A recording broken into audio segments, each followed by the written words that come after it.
为什么越重要的事情，老板呢越不会当场表态呢？如果你在职场待过几年，一定会遇到这样的一个画面：你汇报一个项目，准备的呢很充分，逻辑非常清楚，你自己心里也很笃定，这件事情是有价值。老板听完呢也没有否定，也没有点头，只是淡淡的说了一句：我知道了，我再考虑一下。会议呢继续往下走，这个话题就这样被放到了一边。Hello， 大家好，我是你身边的管理顾问老方。如果你对这个场景很熟悉的话，那这一期一定要听完，因为今天我们不讨论该不该继续推，也不讨论怎么让老板点头，只能把一件事情解释清楚。为什么老板呢偏偏在最重要的事情上选择不当场表态？废话不多说，我们现在开始。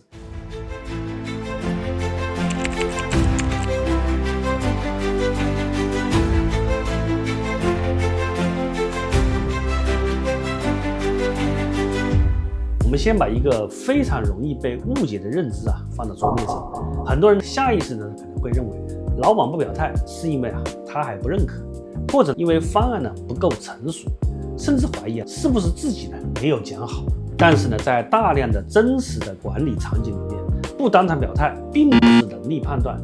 而是风险判断。那在老板那里，当场表态并不是一句态度，而是一笔风险。一旦当众点头，意味着三件事情同时会发生。第一，这个方向是被默认是正确的；第二，资源、时间、人力资源开始围绕着它配置；那第三，一旦出现问题，责任被自然追溯到当初谁拍的板这件事情上来。所以呢，当场表态对于老板来说不是支不支持的问题，而是现在要不要把这笔风险给揽下。这也就解释了一个很多人想不通的现象：为什么越重要的事情，老板不会轻易在当场给出明确的态度？不是因为他没想法，而是这类判断一旦发生，几乎是不可逆的。接下来呢，我们再往深一层看，很多判断并不是对和错这么简单，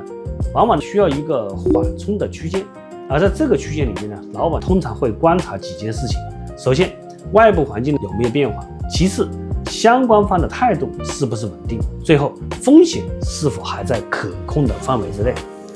在这些变量没有完全的明朗之前，他们更倾向于让子弹飞一会儿，可以随时调整的位置。那这也是为什么你会经常看到这样的一种状态：话题呢并没有被否掉，但也没有被推进，方向呢也没有被反对，但始终没有落地。这并不是拖延，而是一种刻意保留弹性的一种判断方式。还有一个经常被忽略但非常真实的原因：一旦老板在公开场合表态，接下来发生的任何讨论都会围绕着一个前提展开，这呢已经是定下来的方向。那这意味着在很长的一段时间里都会被绑定在这个判断上。所以在条件呢还没有完全成熟的时候，不表态反而是一种更安全的选择，不是为了逃避责任，而是为了避免过早的把自己锁定一个还没有完全确认的方向。如果你把这些逻辑连在一起看的话，你会发现一件事情：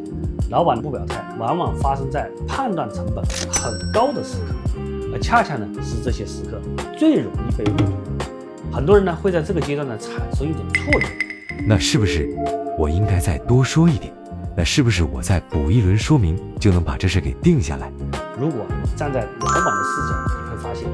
这个时候真正被计算的并不是信息是否充分，而是呢现在是不是合适来承担这一笔风险。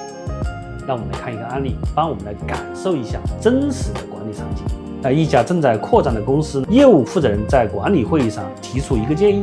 在某一个区域先试点一个新的业务组合，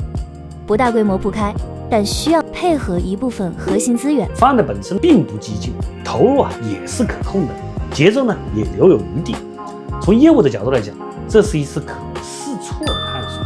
但是呢，汇报以后，会议室呢短暂的安静了一下，老板并没有否定，也呢没有追问细节，只是说了一句：方向呢我理解，这个事儿我想再想一想。